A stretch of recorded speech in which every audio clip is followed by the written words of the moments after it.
serious negotiated peace, and there was an agreement that... I've just had a very good first meeting with JD Vance. We built on the meeting that we had last year and the special relationship that the United States and the UK enjoy. And I was very encouraged in our conversations about Ukraine. All of us have this desire to bring this horrendous war to an end. We share the view that there has to be an enduring peace. We recognise that this can't be Minsk 3.0. This has to be a serious negotiated peace.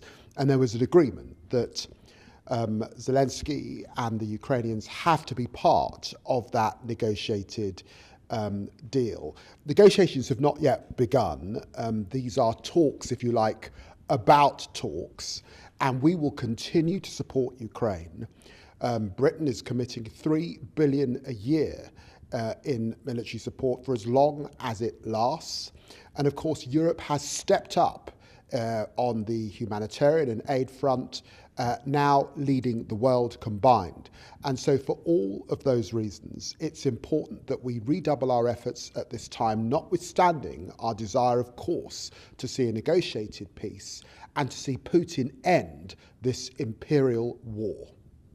End this imperial war. As you said, negotiation.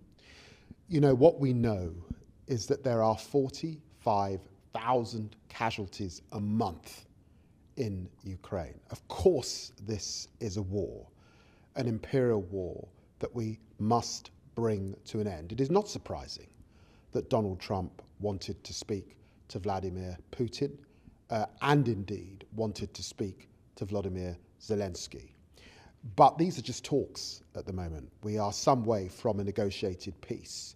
And having just come back from Kyiv and seen the devastating destruction, missiles fired on civilian homes, missiles fired on energy supplies, I think there's much to do to bring about that negotiated peace.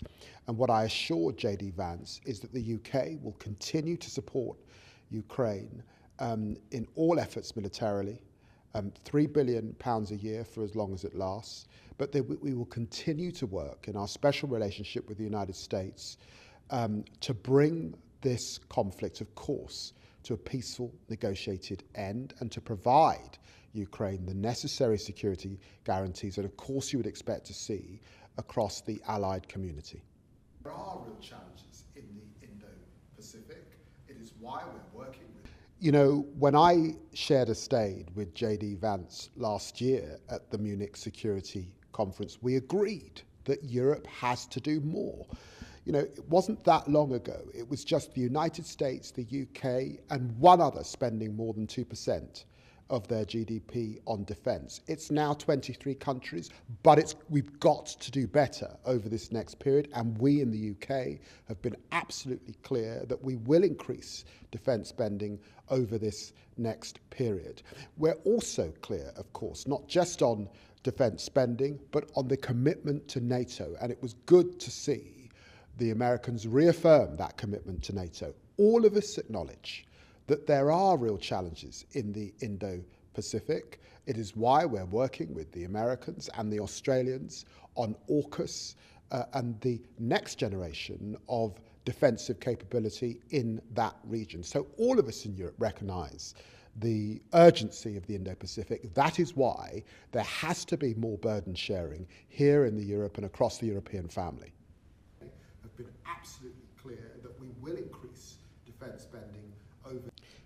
We are very sadly in a tough geopolitical environment where we have war in Europe and where I'm reminded at this Munich Security Conference of two things.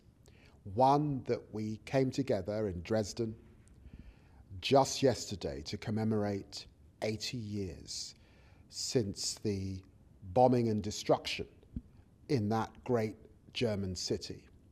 And two, that it's just a year since we saw the murder of Navalny in Russia. All of that means we have to be serious about European security, and it falls to all of us to raise, of course, our defence spending, but also to accept that we have to take a greater load over this next period as we see threats not just in the Euro-Atlantic arena, but also in the Indo-Pacific.